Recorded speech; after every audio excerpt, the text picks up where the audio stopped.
Hey, hello everyone. Welcome. Hi Deepak. Hi Ulrike, it's Martin. Hello. Oh, How are you Martin. doing? It says Deepak. It's Martin. Wow. No, it's Martin. I'm just Now it's stealing Martin. somebody Okay. else's account. You have like this dual identity. I do this too actually nowadays. I have actually switched back to my Indian name, Dana, as Oh. you know, it's a very nice name in terms of meaning, and at the same time it is much easier to pronounce than Ulrike. At Dana. least for many languages, this is like an impossible thing to say, it seems. So you have Dana, we have Deepak. Exactly. And then you have Indians. Tram. Hi Tram. Hello. Hello. And nice. Tram is there, Martin. And then I see a black box called Vic. Is this Vicky, Victor? Victoria. Maybe Victoria. Maybe Victoria could also be, yeah. Okay. Hi, Martin. Cool. So shall we do like a very quick introduction round before we hop into a very small introduction to GIA, even though I think most of us on the call actually already know about it. And then we can just hop into our conversation with Franz so that we get to know and understand much more about SEEDS and how he and the whole movement is actually redesigning financial systems. Okay, let's do that. Anyone wants to volunteer? Dram, do you want to just say a few words maybe about yourself and you know, what made you dial in, what made you curious about the topic? Yeah, sure. So hello, I'm Tram, and I'm mainly working as a facilitator for teams and business coach, and also kicked off some like founding ambitions, always around helping people to join hands, forming partnerships around shared purpose and collective sense making, like creating new meaning, new narratives that come like, from the inside out of our values in these times where politics and democracy and health and all these systems are changing. And that's also how Ulrike and me got to know each other and found common ambition in GIA. And through Ulrike, I was lucky to get to know Franz also in person a couple of weeks ago. And I'm very intrigued by his and your concepts and technology to really rethink economy. So I'm curious to learn more and happy to meet again. Good to see you, Tram. Super. Thank Okay, you. I can continue. Yes, great. Good morning. I'm Martin, dialing in from Berlin downtown. Downtown, woo. Yeah, I dare to go downtown to the office. Yeah, it's very safe here. And so how about me? I worked for many years, for almost 20 years in development cooperation. And at that time, among other things, I was involved at the very early stages of what is today called microcredit, microfinance. So that was the beginning of Grameen Bank and other stuff that UNICEF people created. So I learned a lot from this guy, how to start a system, how to institutionalize, how to scale up. He was really, what he did is a masterpiece in that respect. And then I switched to creating my own firm in leadership development. After a couple of years, so that's coaching, one-on-one coaching, team coaching, working with executives. And with my US partners, I learned a lot too, did some interesting research about what really makes a difference in leadership. The title of that research is Return on Character. So it's a pretty unique research about identifying the behaviors that account for the bottom line. yeah, so I can tell you more about that another time.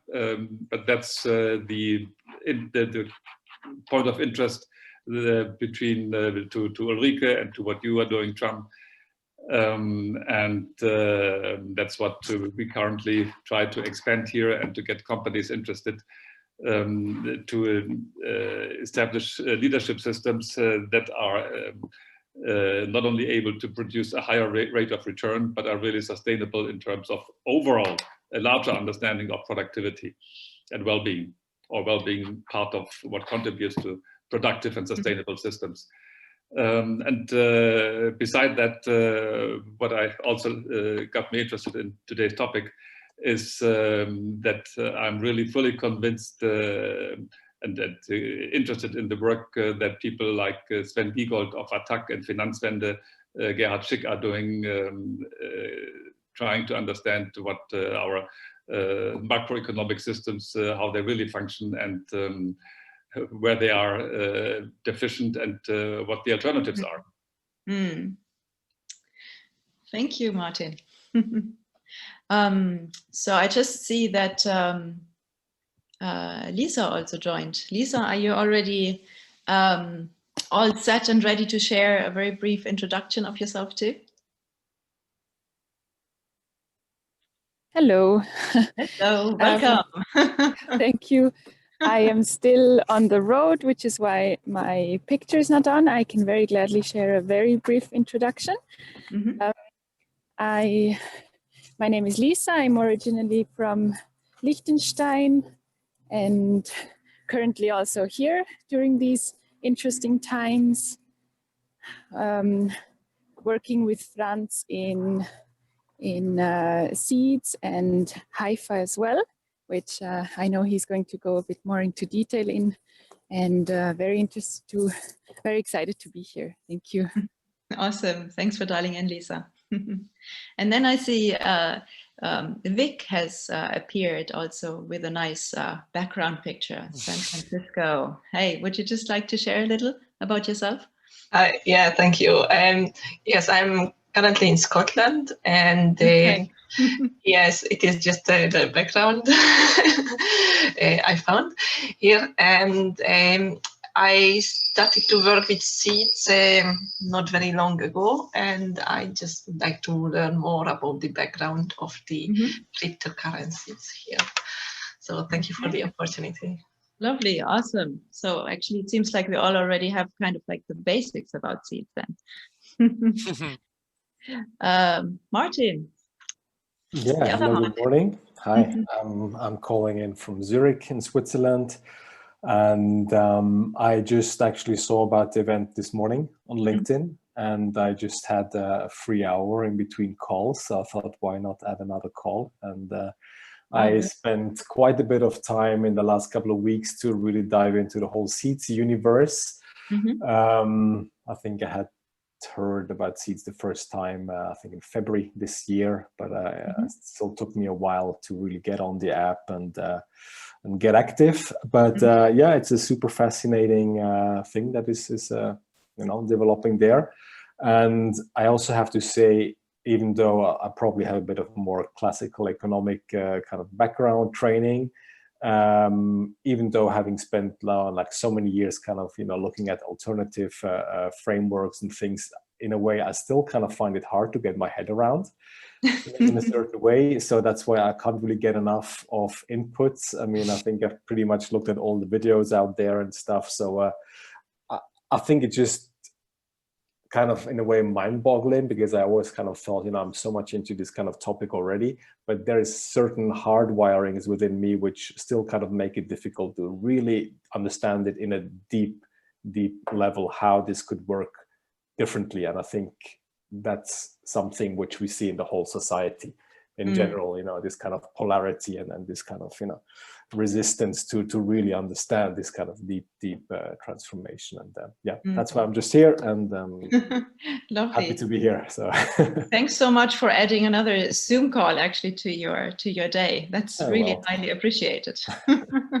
And yeah, I think Franz, you're so eloquent actually in putting such a complex system that you've come up with actually in understandable terms. So I look forward actually to diving again deeper into that. And what I'd like to do is, because I see that Amanda just joined, so let me just say hello to Amanda. Hello, Amanda, can you already hear us? Hi there, yes, I can hear you. Yes, hello, perfect. Thank you for having me. Of course. Would you like to share maybe a short intro about yourself before we jump into topics? Yes, I'm just on the run, so I'm just listening in, but I've joined SEEDS, interested in the system and taking part. So I'm looking forward to hearing what Franz has to say. Okay, excellent. Very cool. Thank you. Okay, so what we wanted to do is just very briefly, give you the context. I'll keep it very brief on GIA and where we see like the very deep connection with SEEDS. So let me just very quickly share my screen. So yeah, we say also at GIA, I mean, basically the slogan, what we have is we create a sustainable future, and actually we want to change it to we co-create a sustainable future, because obviously I think this is something that we come up together with. And what we are is basically right now, we are a non-profit organization in Berlin. We started it with we have 14 conscious citizens living in Berlin and also in other countries. So in that sense, we already have our small global impact alliance in terms of our core team. I did actually even put together a slide this morning so that you can just see all of us. So this is our Global Impact Alliance team right now. Plus then we have a few advisors that have come on board a while ago already. Yeah, I mean, when we first started, we really thought, okay, let's get together and do something for these social impact entrepreneurs, see how we can support them with mentoring and advice and maybe access to funding, etc. So we had also like a 3-month boot camp right in the beginning, and for like 12 impact entrepreneurs from different countries. So we felt, this is the way to go. Sustainable development goals, this is important. We need to reach them by 2030. So let's do our bit. But to be honest, then it just got clear over time that we will not be reaching these goals, as nice as they are, will not be reaching them with our old mindset, right? I mean, because we all are wired in a certain way, as Martin also just mentioned, and it really needs like very, very deep transformation inside us. And that will then also reflect in a redesign of our systems. So we felt, okay, we need to actually come up with a new model actually with Global Impact Alliance and invite in purpose-driven companies to actually really do this change within them, and then also get together and join hands, join their capabilities, etc., to support certain innovations that will really, really make a difference. And this is actually how we got together with Franz, with Lisa, with Danny, with the whole team actually of SEEDS and Haifa. So what we thought we should be doing is we should try to summarize actually all of the the leverage points, you could say, like the bigger parts that we need to look at and that we need to work on in order to really manage that very, very big shift that humanity needs, so that we can actually move on from that age of digitization and age of information we are in right now into something that we call an age of wisdom. And like, as you can see here, what was really important to us, so we put it at number 1, is we need to rethink economics to serve actually the global goal of well-being for people and planet. And obviously we need to redesign all of our systems. So very much importance is to the financial system, but then of course the education system, the health system, etc. So all this needs to be thought in a new way. And obviously we need to use our tools in a very wise way, all the science, technology and capital that we have, yeah, I mean, right now we use it, but not always to the benefit, let's say, of our planet and to humanity. So there is a big change to be done. Then obviously the reconnect to nature, because I mean, Mother Nature has been there, you know, largely before us. So let's say we are also in that sense totally nature. We're so connected to it, we just forgot about it. And there's so much to learn actually from nature, how she's regenerating all the time.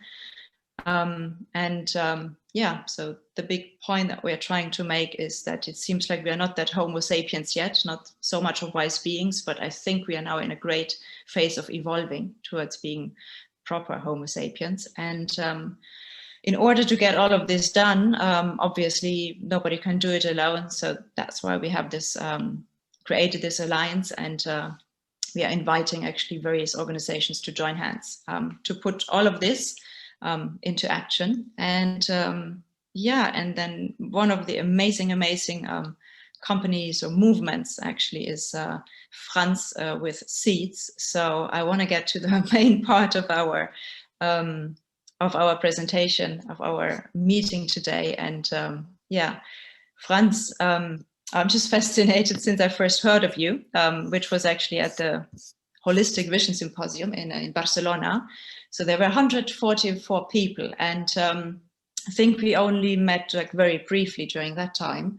But I kept hearing people, you know, talking about that Franz, who is all into regenerative agriculture, and who also has like some very valid concept on like redesigning our financial system. You know, there was a talk about revolution of the finance world, etc. So I got super curious, and yes, I'd just love you to I'd love you to just speak about it. I mean, how did you get from being into bioengineering in Vienna to now becoming like a global citizen who has been to, I believe, 177 countries, and who is now like a global ambassador for that amazing concept of SEEDS?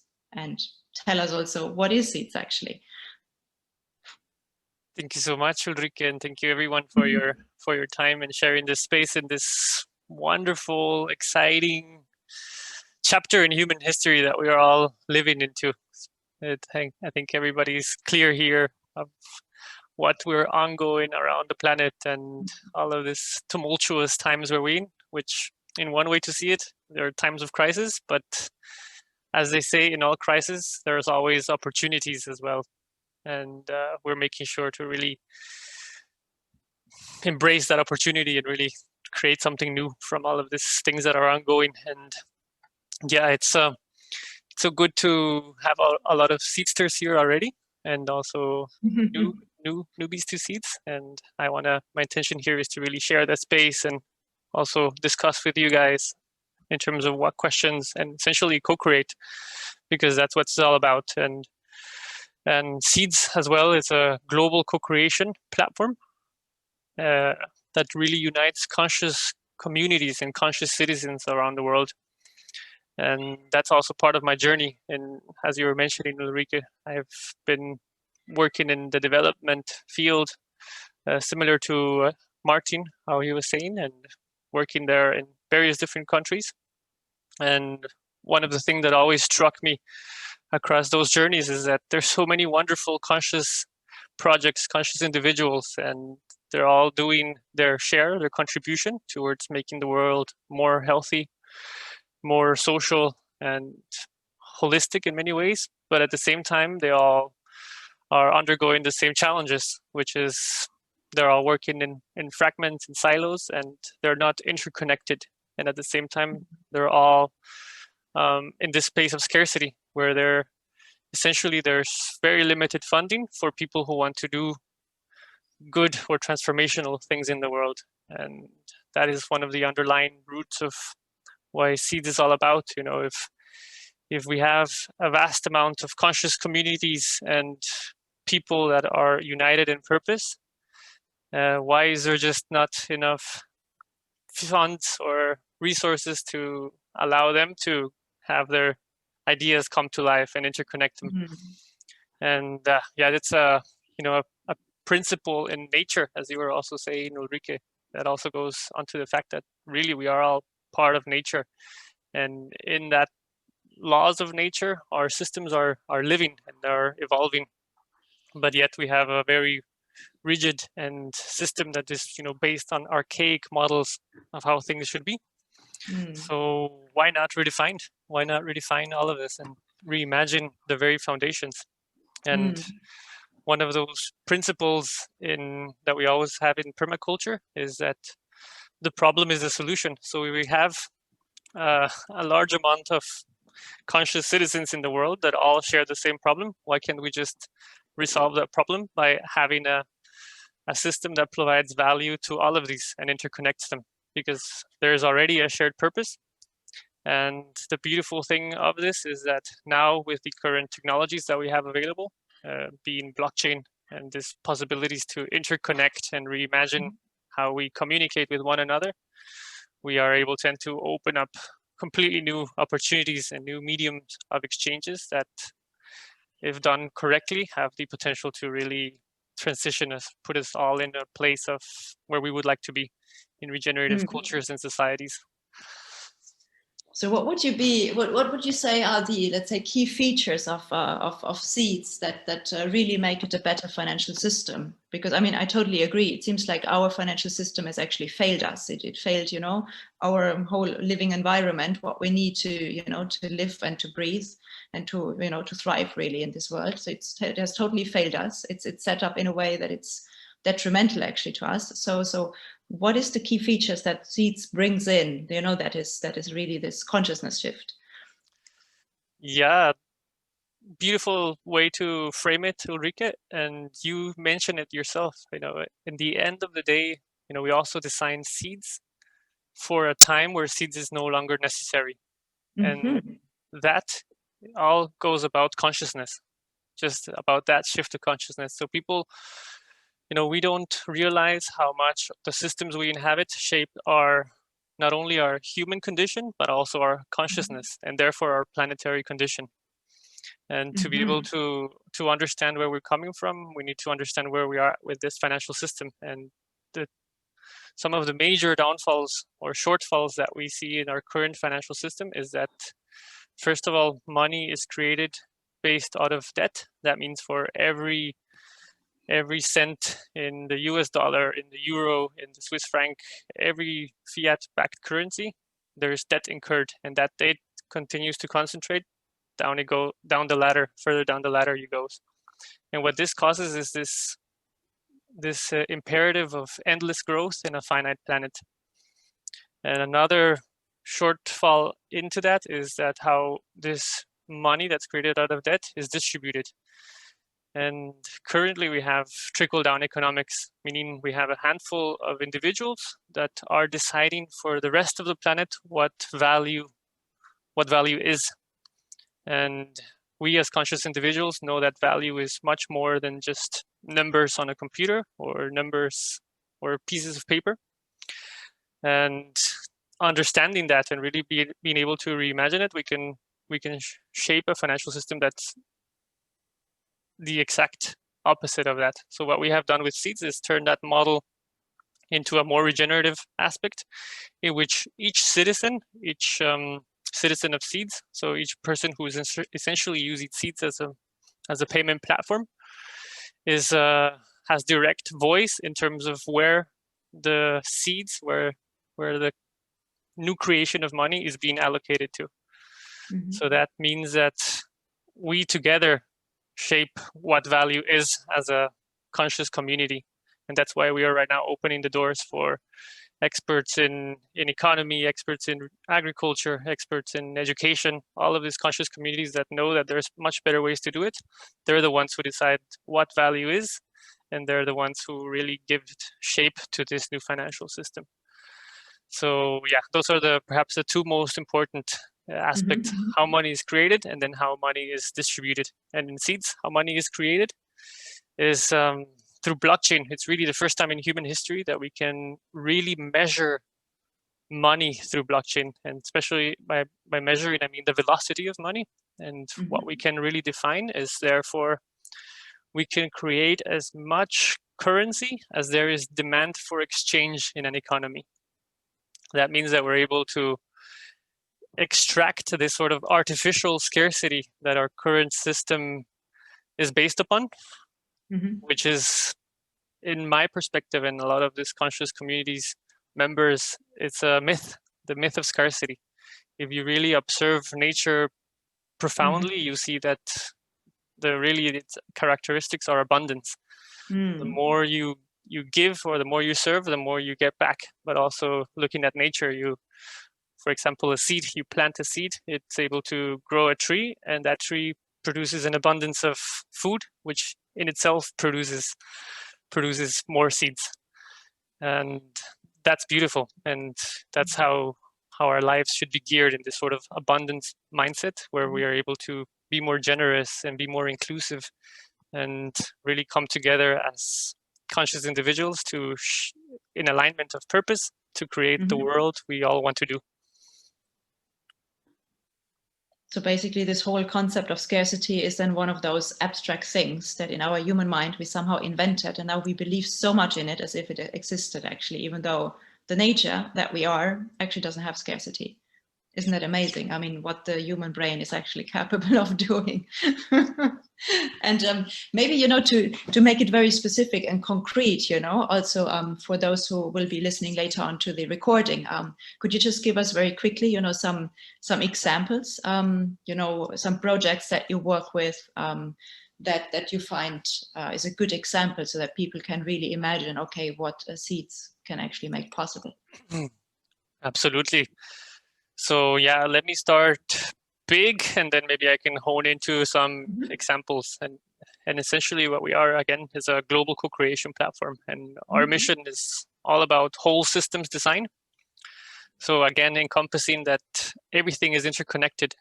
So it's really hard to only focus on an education project without taking into account the health or the environment, and all of these different things are interconnected. So what we're doing is we're starting by identifying all of those organizations who have been consistently adding value to the whole. So all of these organizations who have been dedicated, like GIA, all of these champions of this world of wisdom that we're stepping into.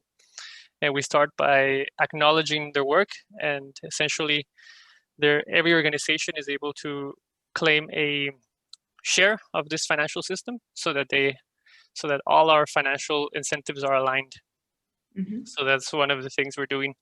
And in addition, what we're doing is that 35% of the entire initial token allocation from the SEEDS economy is reserved for community campaigns, meaning that any organization or group of individuals in the world is able to request funding to make their proposals come to life. And with that, interesting that we're right now on this date where everybody's minds are into this elections. Yep. In the SEEDS, elections, where we have this sort of illusion of choice between one terrible candidate and another more terrible candidate. In the SEEDS universe, we have ongoing elections, and those elections are, or the citizens of SEEDS are selecting the projects from all over the world that are wanting to utilize SEEDS as a value exchange to make these projects come to life. So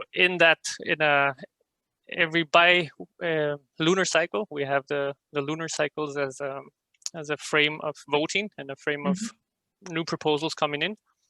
So we have proposals from all over the world, and if you guys, those of you who have already the global passport with you, can in real time see the sort of projects that we are supporting. And also, just to mention examples, and taking advantage that some of the viewers here are already active members of SEEDS, like Victoria here, who's a perfect example. She working from Scotland, but has been supporting projects in Zimbabwe, and they're currently, maybe I can also open up the space for her to share what she's doing it. But as a brief intro, is, for example, providing rewards for communities to transition to regenerative agriculture and transition away from petrochemical overuse and monoculturalism towards more diversity-based, where the value is going to precisely the people who are growing food and growing healthy food. That's an example, but essentially we're working already with ranging from governments to municipalities to indigenous communities to universities to women cooperatives, agriculturalists, and regenerative tourism. All of those interconnected projects and together designing this whole systems design, which allow us to really regenerate large scale territories and not be limited also by man-made borders. Yeah, biospheres, right? That's how you call it. Bioregions. Bioregions, okay. Yeah, because what I had in mind actually is that you were mentioning that you're working with like the government of Liechtenstein and also Costa Rica, and I just find this fascinating, right? Because there are, of course, let's say many cryptocurrencies, and there are also like many movements, etc. right now, but I think very little of them actually manage to be taken that serious, you know, also by governments, to be considered as an alternative and as a real help also now during the time of COVID, etc. So I was actually in my mind, you know, when I was asking the question, I was like, wow, could you just share a little about that? I can share, yeah. So yeah, for example, Costa Rica is a perfect example, given also today's context where we are facing economical collapse all over the world due to the lockdowns. And Costa Rica is a perfect example of a nation that depends on open borders for tourism. And having closed the borders, 40% of the workforce that has depending on the tourism has all of a sudden unemployed. So what we're doing there is, in order to transition, we're providing rewards for these people who have lost their employment to transition into regenerative agriculture. So now they're able to be rewarded for the cultivation of community gardens and production of organic food, which provides the community's livelihoods and food that they can exchange and also make a revenue from, because as it's also a regenerative project, it also demands a higher market value. And with that, it also allows government to not have to devalue their own currency, because many right now governments are also facing the choice of printing money to really kind of patch the problems that they have all over the world. And that what it does in turn is devalue the currency. So it actually ends up people losing trust in their own governments and their own currencies. And what we're offering is an alternative that is able to, if we're able to put an alternative currency in the hands of those people now who are in need, they don't have to feel another cycle of wealth concentration and yeah, inequity. And that's one example. For a country like Costa Rica, you can imagine tropical tourism, but on the flip side, something closer to Europe, or where we are, a lot of the participants here, or all of the participants here, are in Europe. For example, Liechtenstein, which is also another model where we have, it's probably the country with the highest per capita, and it's a different approach to do it. But here, what we're working with the local municipality and already in discussion with the national government as well, is to provide incentives for communities to be able to spend more time and work in the local food economy. So what we're working is that, imagine if each citizen is able to spend up to 20-30% of their time working in their own community gardens and be actually remunerated a fair wage for doing that, which ultimately leads for healthier communities, leads for healthier lifestyles, healthier food, and all of these beautiful things that we need as humanity. Oh, brilliant. I'd love to spend this 20% of my time in a community garden, actually. Okay, so let's use the other like half an hour that we still have, you know, for questions from every one of you and comments, because I mean, I think we all know quite a lot about seeds, and I just wanted to still, you know, hear from you, let's say, kind of like a summary and concrete examples also for, you know, for the recording, so that others who maybe have never heard yet of seeds, you know, could get a feel of it. Yeah, I mean, I think almost every one of you is in one way or the other already in touch with SEEDS. So do you have any any questions maybe, or any comments that you brought along when you dialed in? I mean, I have many questions. Actually, I kind of started the whole document with questions that I'm going to ask somebody one day. But no, I mean, just generally, I mean, out of the context now, just not to go too much in details, but if you can tell us maybe a little bit more about the actual workings of the system. I mean, how do you guys work internally? How many people are involved? And also about your kind of roadmap. What are your kind of milestones to achieve to really get the system working and functioning? That's a fantastic question, Martin. One easy way to put it is spontaneous self-organization.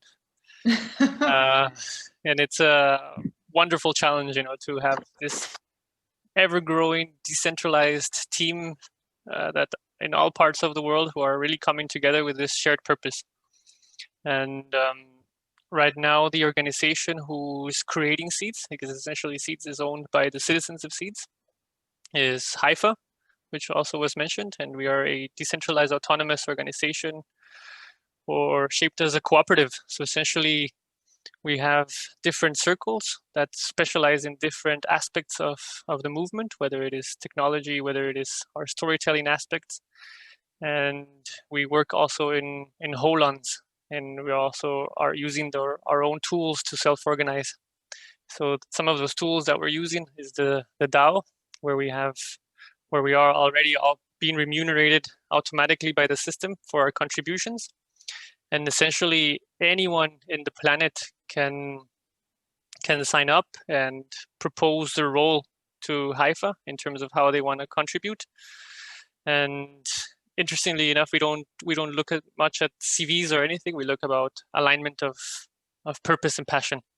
So some of the first things that we look into people coming to contribute is what's your purpose, what's your passion, and how do you want to contribute to the movement. And if that aligns to something that the circles needs, then we're able to plug them in and start already working. And that's from the HIFA side. And from the SEEDS side is also spontaneous self-organization, where we are essentially providing the tools for communities to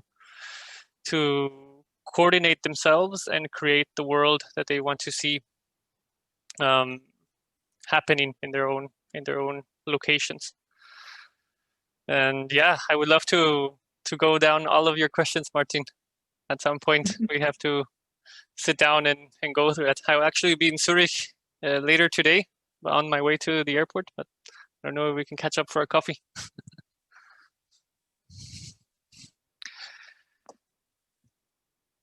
Yeah, so Martin, then maybe you can indeed get the rest of your answers later at the airport in Zurich. Who knows? Yeah, but anyone else of you has maybe some thoughts, comments, further questions for Franz and SEEDS? Perhaps Vicky can share her story for a moment to give more color to how that really works on the ground. Yeah, good idea also. Vicky, would you mind? Well, thank you. I actually wanted to have a question, just try to unmute myself. I just addressed it first to Franz, and I try to tell our story. So it would be good to hear more about how it works in Costa Rica at some point, because we would be also interested how to implement it in our circles. So we have around 10 organizations, more or less, in Zimbabwe, but some also joined from Kenya and one from Ghana. So but we are hoping they're going to learn from us as well how to implement SEEDS as a means of exchange.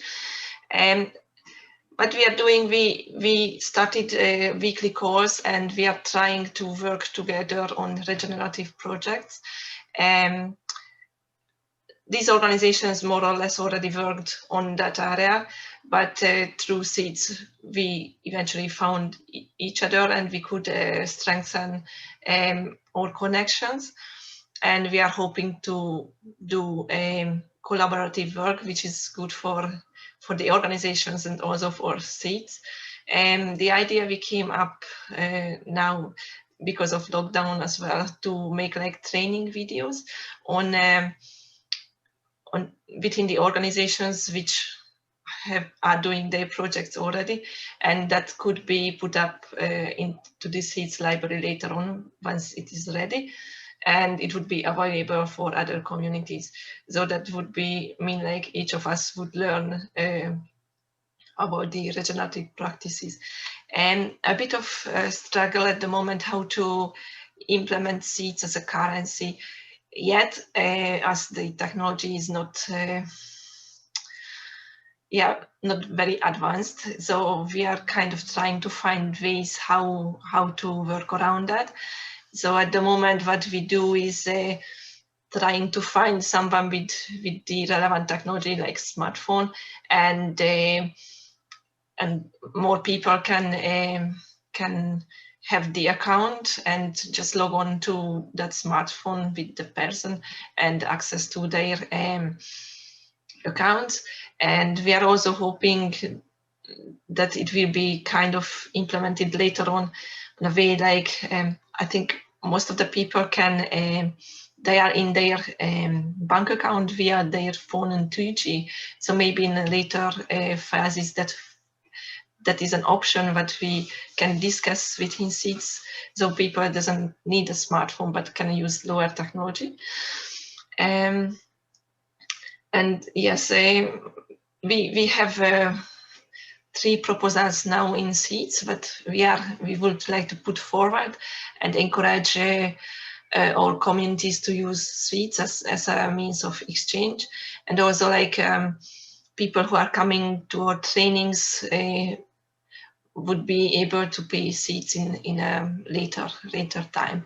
So those are kind of ongoing works at the moment, but we are at the very beginning. So hopefully in a few months' time we have more expertise in within SEEDS and within the cooperation and how that works in Zimbabwe. And thank you very much.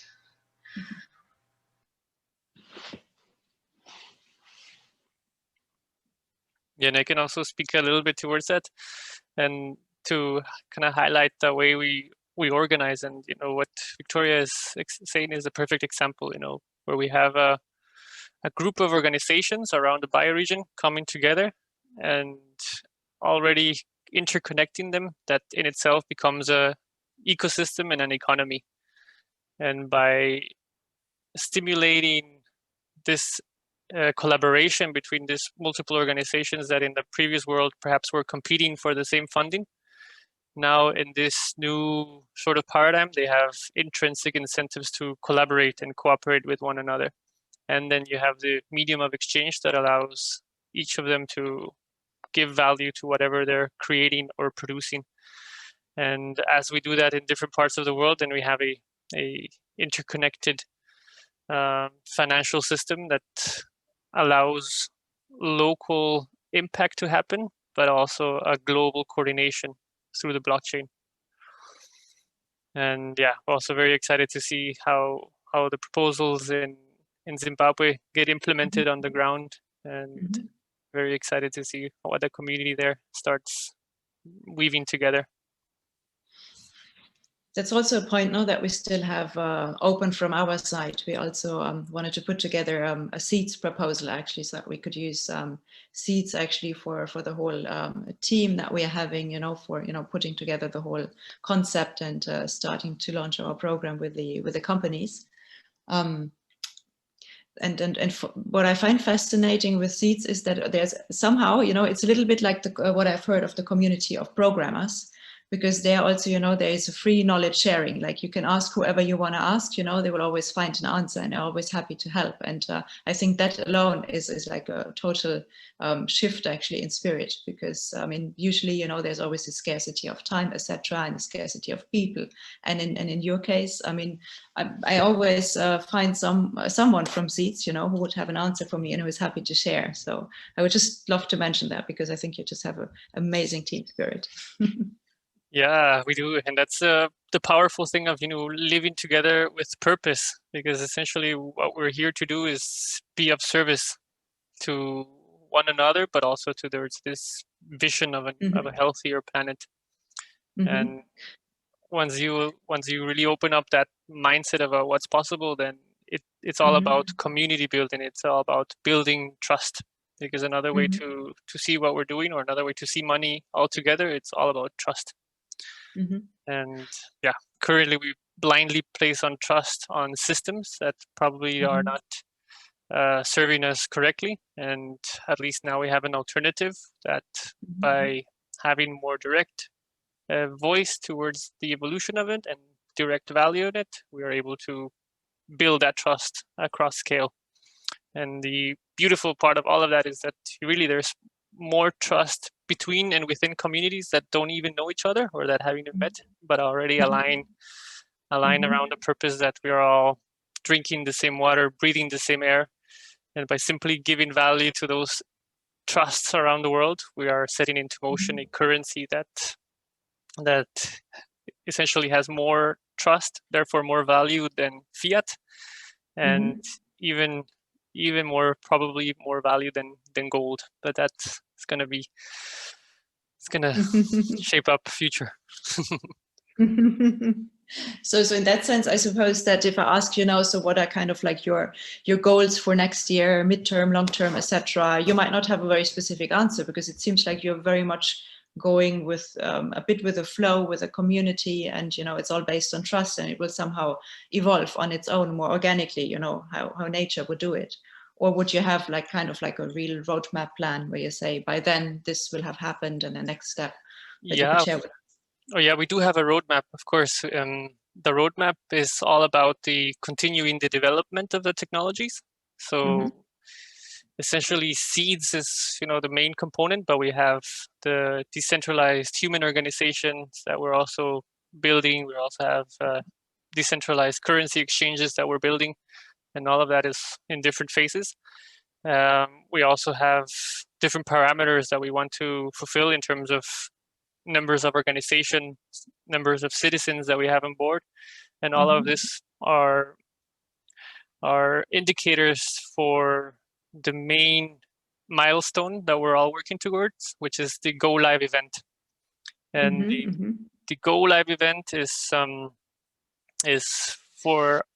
actually a citizen vote, where our objective right now is, as we provide value to these organizations and these communities, we're all helping to grow a network, and we're all helping to grow the value of the network. And as that value of the network reaches, our aim is to be around the ballpark of the US dollar, and perhaps surpass it. And that's the moment where we, as a community, vote to stabilize the currency. That's where these stabilizations protocols kick in, that makes SEEDS a more stable than fiat and better than free. And that's where we're kind of like the magic begins. And we don't want to be another Bitcoin where the value of SEEDS goes beyond the US dollar. We want to actually be in that space so that we have a direct alternative to the US dollar. And that milestone is programmed to be around a year from now. So right now we're in precisely the phase of sort of planting or seeding the economy. And through that creates a secondary market where SEEDS are already being exchanged. And yeah, but the primary market is after Go Live, where those the value is intrinsically stabilized. I think it's important that you mentioned that, because I think most people, as soon as I say, I'm trying to summarize actually SEEDS, in a few sentences, and then once I say cryptocurrencies, I get this face like, okay.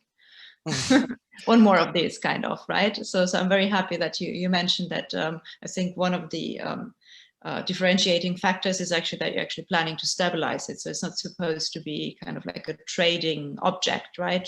That you can, just internationally trade and then gamble and then see how you can make money with it. I mean, that's not the idea. Definitely. And, there's always this conditioning around so many different things. And you also even mentioned stable. And, even today we have a lot of different currencies that call themselves stable, but really aren't. So they call them so stable if they kind of peg themselves to fiat, but fiat itself is not stable. So that's also something that we have unique about SEEDS, that it's really stable to its own economy. So it's a completely independent economy that sits with its network members. And that offers way more stability algorithmically long-term. And that's also why we're attracting, for example, other funds, because as the currencies right now are being devalued, then people have a solid alternative in which to keep their money. And SEEDS is turning out to be an interesting way to kind of retain that value and at the same time regenerate the ecosystem and societies and do good while doing so. To be honest, it sounds too good to be true sometimes, but I guess that's kind of like my old wiring that I'm still working on to shift, actually.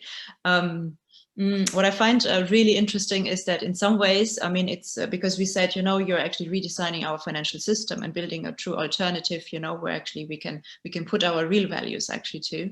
But at the same time, I think you're also totally working on redesigning the way we cooperate, like the whole democratic process, right? Because just lately I got an email where you were inviting us, you know, to also talk about the constitution, you know. So there's actually so many people that from the whole world that then dial in and really, you know, discuss, let's say, the heart and core of SEEDS. So, and I find this amazing because, I mean, how often have I been asked to give my remarks and discuss the German constitution? I mean, never. So, I mean, we learn it in school, you know, it's something that you're like, oh, okay, fine.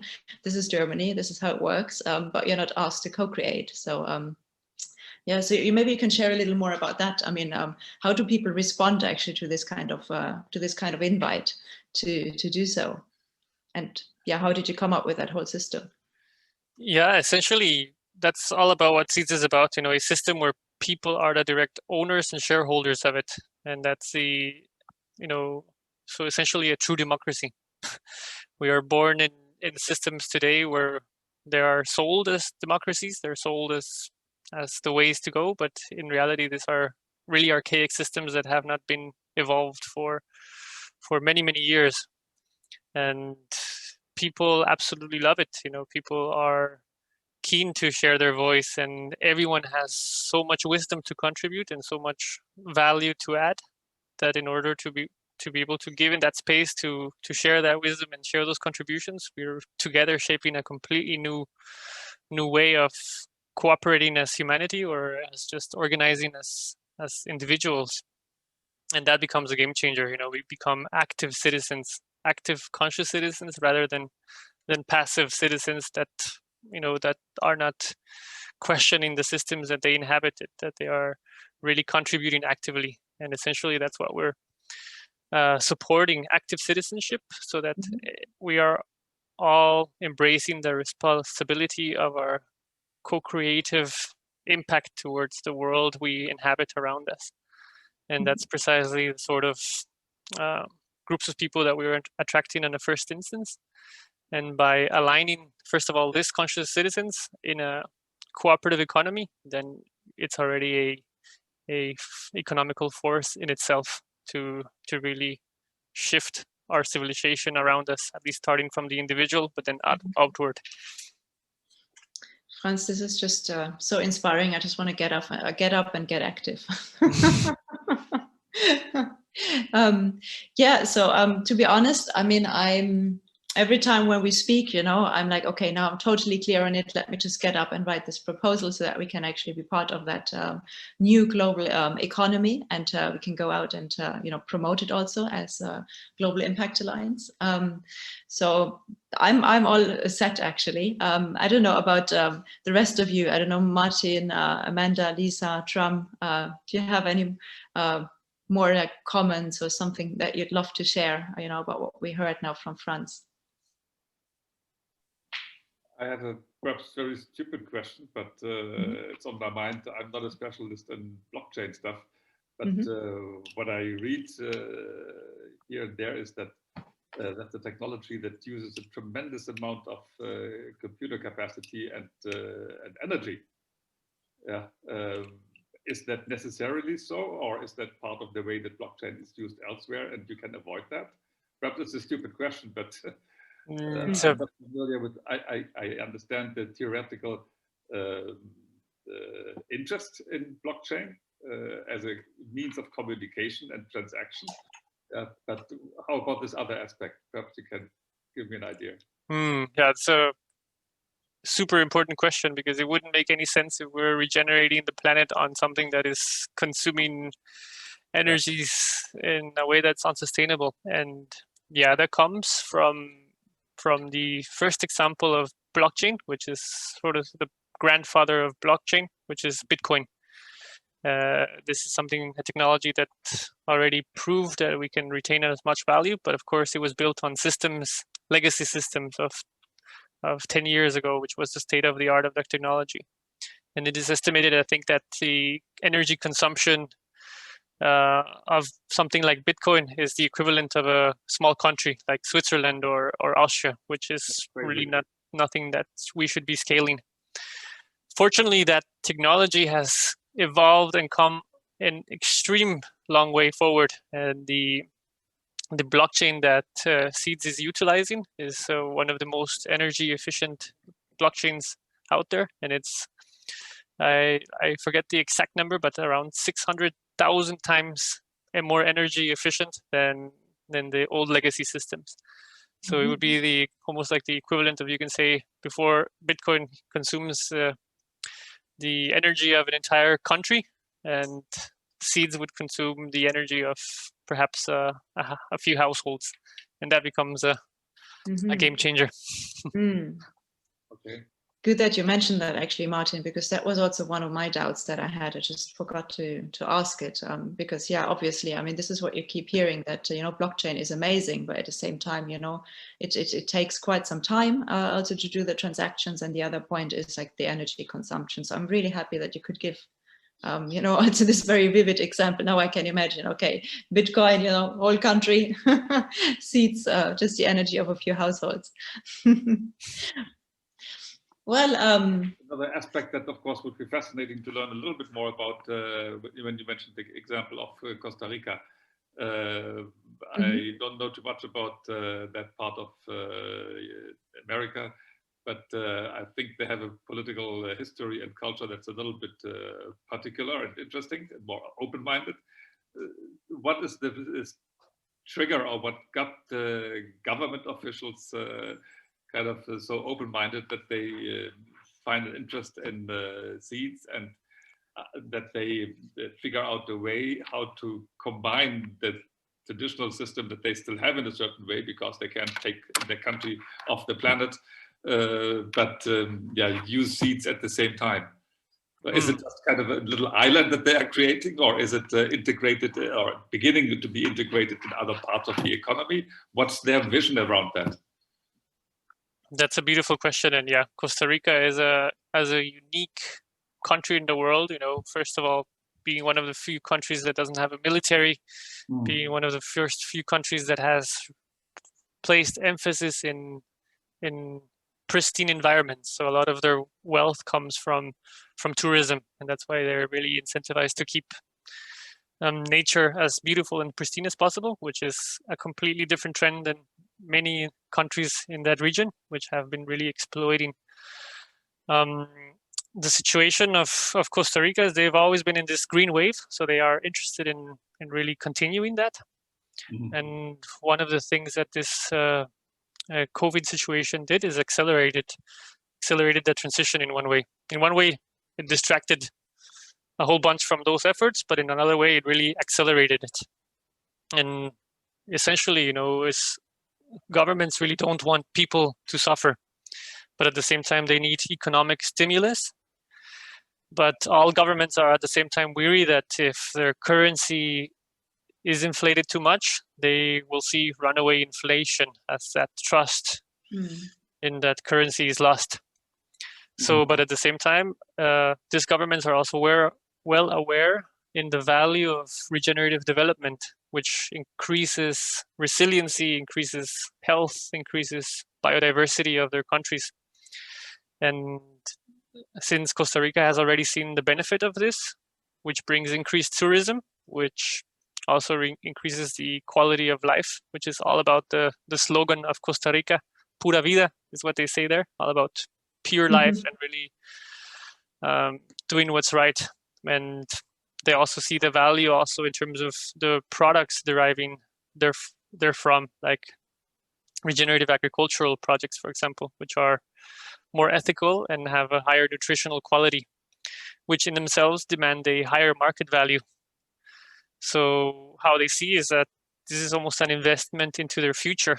And as a breakdown is looming around the world in terms of economical collapse, what we're offering governments, not only that of Costa Rica, but anywhere in the world, is a chance to sustainably transition, in which whoever or whichever government or organization or municipality takes a lead on this, they are the ones who will be able to gain the most as the value of the currency increases and the value of their systems increases.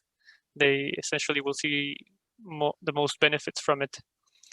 And yeah, and another way to put it is really a chance for all of these countries to reverse the effects of centuries of colonialism, where the value exchange is actually flowing back towards the people who are contributing, and in a much more equitable manner. And that opens up a completely new pathway of possibilities. Wow, fascinating.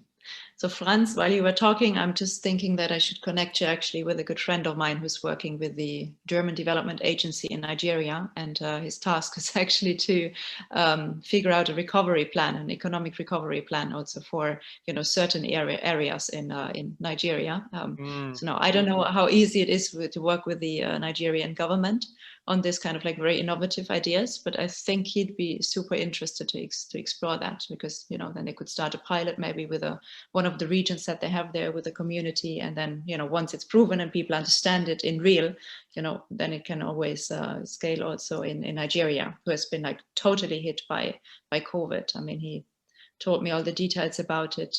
He called me from there, and it's really devastating. So your message is actually giving us hope, because it is just exactly what we need right now. So thanks so much, Franz. I'd love that, Ulrike. Yeah, count me in for that. Fantastic.